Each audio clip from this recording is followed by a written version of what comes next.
بسم اللہ الرحمن الرحیم الحمد للہ والصلاۃ علی اہلہ اما بعد۔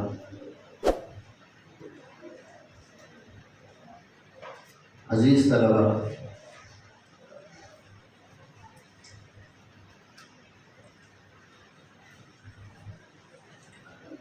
دو باتیں انشاءاللہ ہمارے اکابر سے سنی ہوئی عرض کروں گا۔ سب سے پہلی بات، جو ہمارا مسابقہ ہوا ماشاءاللہ بہت عمدہ مظاہرہ، بالخصوص جو طلباء اس مسابقے میں حصہ لیے ہیں وہ طلباء ان طلباء کے لیے ایک نمونہ بن سکتے ہیں، تاکہ ان کو تقریر کرتا ہوا دیکھ کر وہ طلباء جنہوں نے حصہ نہیں لیا ان کے اندر بھی جذبہ پیدا ہوا کہ ہم بھی حصہ لیں گے۔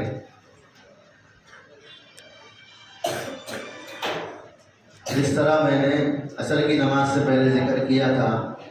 کہ خطابت ایسی چیز ہے، بیان ایسی چیز ہے جس کی وجہ سے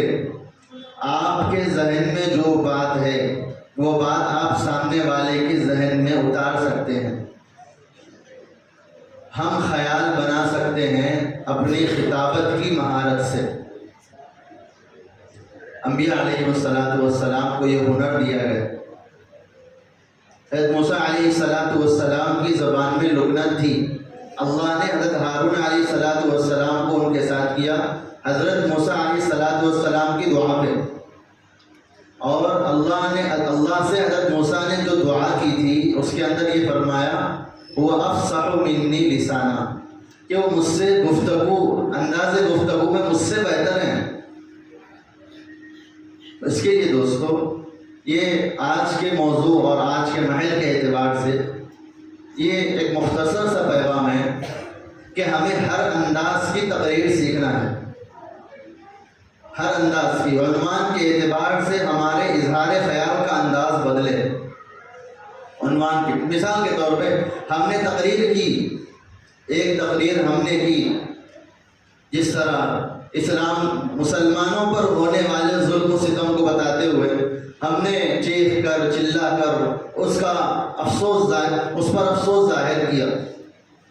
ایک موقع آئے گا، ہمیں تقریر کا موقع ہوگا ہمارے مخصوص طبقے میں، ڈاکٹرز کے طبقے میں، انجینئرز کے طبقے میں، وہاں پر آپ کا چلانا، آپ کا زور زور سے گفتگو کرنا ان کو ہوا نہیں لگے گی، پھر وہاں پہ آپ کو اپنا انداز گفتگو بدلنا پڑے گا۔ تو اس کے لیے سب سے بنیادی بات، اس کے اندر ہمارے پاس الفاظ کا ذخیرہ ہو۔ الفاظ کا ذخیرہ کہاں سے ہوگا؟ اس کے اندر ہمیں چھوٹا پن محسوس نہیں کرنا چاہیے، تقاریر کو رٹنا چاہیے۔ بنیادی طور پر 2-3 سال تقاریر کو رٹ کر کرنا ضروری ہے، اس کے بغیر ہمارے پاس الفاظ کا ذخیرہ نہیں جمع ہوگا، الفاظ کا ذخیرہ ہمارے پاس جمع نہیں ہوگا۔ پھر اساتذہ کے مشورے سے ایک وقت کے بعد پھر ہم مطالعہ کر تقریر کو ترتیب دے کر ہم تقریر کرنے والے بنیں گے۔ تو پھر 2 طرح، ایک تو الفاظ جمع ہو گئے، پھر ہم نے جو مطالعہ کیا اس کو مرتب کیا، اس کو بولنے میں وہ الفاظ مددگار ثابت ہوں گے۔ تو اس کے لیے اس چیز میں ہمیں بہت دلچسپی لینے کی ضرورت ہے۔ اور دوسری اہم بات یہ ہے، یہ علم جو اللہ ہم کو دے رہے ہیں، یہ علم بہت بے نیاز ہے، بہت بے نیاز ہے، اس لیے کہ یہ علم علیم کی صفت ہے، اللہ رب العزت کی صفت عالی ہے۔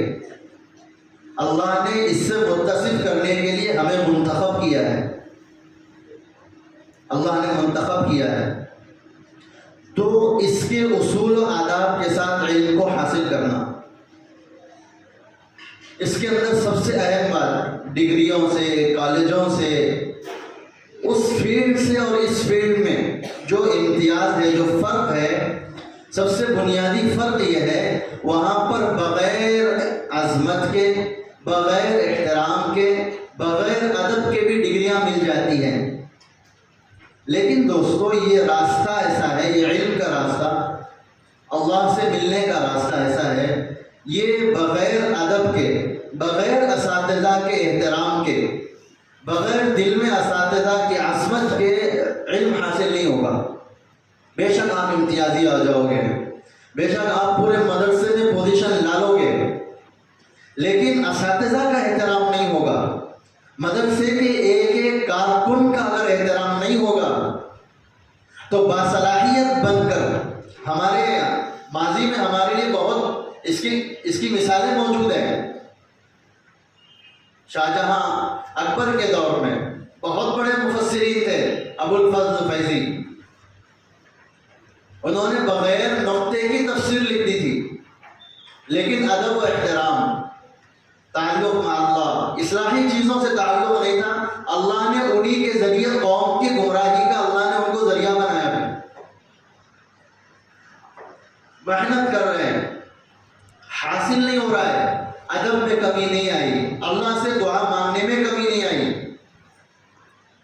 اساتذہ کے اکرام میں، ان کی خدمت میں کمی نہیں آئی، پھر اللہ تبارک و تعالیٰ کم صلاحیت والے طالب علم سے، آپ کو حیرت ہوگی، ترک سر کے سفر سے مفتی ابو بکر صاحب جب واپس ہوئے، انہوں نے واقعہ سنایا، حضرت مولانا محمد غلام بستانی صاحب دامت برکاتہ، اللہ نے کتنا بڑا ان سے کام لیا اور لے رہا ہے، ان کی صلاحیت کے بارے میں انہوں نے فرمایا، جب وہ فارغ ہو کر آئے، فارسی کی ایک کتاب ان کے لیے، ان کے حصے میں آئی پڑھانے کے لیے، جب وہ پڑھانے کے لیے بیٹھے، 3 دن کی محنت کے بعد بھی طلبہ کے سامنے پڑھانے کی ہمت نہیں ہو رہی تھی، صلاحیت میں بہت کم تھے، لیکن اساتذہ کا احترام، اللہ سے تعلق، دعاؤں کی کثرت، اپنے آپ کو نیک بنانے والے، نیک لوگوں کے صحبت میں بٹھانے کا مزاج، ہم خود دیکھتے ہیں اپنی آنکھوں سے اللہ ان سے کتنا کام لے رہا ہے۔ اس لیے دوستو، صلاحیت ہے، ادب نہیں، اللہ گمراہی میں لے جائیں گے ہم کو، لیکن کم صلاحیت ہے، اساتذہ سے تعلق ہے، یہی اساتذہ ہمارے لیے شیخ بھی ہے۔ علامہ تھانوی رحمۃ اللہ علیہ نے فرمایا، میرے شیخ میرے سامنے موجود ہوں اور میرے شیخ کے ساتھ میرے شیخ کے شیخ بھی موجود ہوں تو میرے لیے ادب کا سب سے زیادہ حق میرے شیخ کا ہے، میرے شیخ کے شیخ کا نہیں ہے۔ ہم سفید داڑھیوں والوں کے احترام کو ضروری سمجھتے ہیں، اس سے زیادہ ضروری ہمارے لیے ہمیں ان پڑھانے والے اساتذہ کا ادب ہے۔ پوسٹروں پہ نام آنے والوں کا احترام، ان سے مصافحہ ہم ضروری سمجھتے ہیں، اس سے زیادہ ہمیں دن رات ہمارے پیچھے اپنی صلاحیتوں کو کھپانے والے اور اپنی ذہنی الجھنوں کے باوجود، گھریلو ٹینشنوں کے باوجود ہماری فکر کرنے والے اساتذہ کا احترام ضروری ہے۔ یوٹیوب پہ آنے والے علماء کا ہم بہت احترام کرنا چاہتے ہیں، دل میں خواہش پیدا ہوتی ہے وہ ملے تو ان سے مصافحہ کریں، اس سے زیادہ ضروری ہمارے لیے ہے کہ میرے درس گاہ کے استاد، میرے مدرسے کے خادم کا ادب احترام میرے لیے ضروری ہے۔ کیا چیز تھی؟ دارالعلوم دیوبند کا زمانہ ہے، شدید سردی کا موسم ہے، شدید سردی کا موسم ہے، ایک طالب علم سردی کے موسم میں رات کے 3 بجے اٹھ کر وضو کر رہا ہے، اس کے اوپر اس کے پاس نہ سوٹر ہے، نہ اس کے پاس سردی سے بچاؤ کا کوئی سامان ہے، اب وہ وضو میں مصروف ہے۔ دور سے استاد نے دیکھا کہ ایک طالب علم ہے جو ٹھنڈے موسم میں کانپتے ہوئے اپنا وضو مکمل کر رہا ہے۔ استاد تشریف لائے، انہوں نے اپنا شال جو اوڑھے ہوئے تھے اس طالب علم کو دیا اور کہا کہ بیٹا کل سے تم جب اس وقت اٹھا کرو تو اس کو استعمال کر لینا، اس کو استعمال کر لینا۔ وہ طالب علم نے استاد سے وہ ہدیہ لے لیا، وہ شال لے لیا۔ جب دوسرے دن اسی وقت تہجد کے وقت اٹھے، استاد نے دوبارہ دیکھا کہ یہ وہی طالب علم ہے جو کل رات اٹھا تھا، اور وہ جس حال میں کل تھا آج بھی اسی حال میں ہے، نہ اس کے بدن پہ شال ہے، نہ اس کے اوپر سردی سے بچاؤ کا کوئی سامان موجود ہے۔ استاد کو غصہ آیا، استاد نے کہا بیٹا جو میں نے تمہیں کل شال دیا تھا وہ بیچنے اور اس کو بیچ کر اس کو فروخت کر کے اپنی ضروریات اور اپنے خواہشات میں اڑانے کے لیے نہیں دیا تھا، تمہیں میں نے جو شال دیا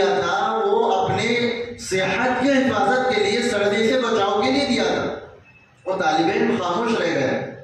پھر جب مصلی پہ وہ طالب علم نماز سے فارغ ہوا، استاد دوبارہ بلائے اور بلا کے پوچھا کیا بیٹا تمہیں واقعی کوئی ایسی مجبوری آ گئی کہ تمہیں وہ شال بیچنا پڑا؟ اور طالب علم کہنے لگا حضرت میں یہ بات تو آپ کے سامنے نہیں کہنا چاہتا تھا،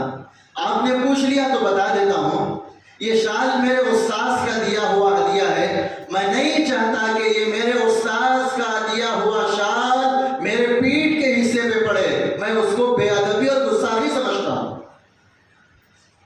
پھر زمانے نے دیکھا یہی وہ طالب علم تھا کہ جس نے دارالعلوم دیوبند میں کھڑے ہو کے یہ اعلان کیا تھا کہ دیوبند کے سارے کتب خانوں کو جلا کر راکھ کر دو، میں اکیلا انور شاہ کشمیری پورے کتابوں کو ان کی حواشی کے ساتھ لے کر میں شائع کر دوں گا۔ استاذ کا ادب،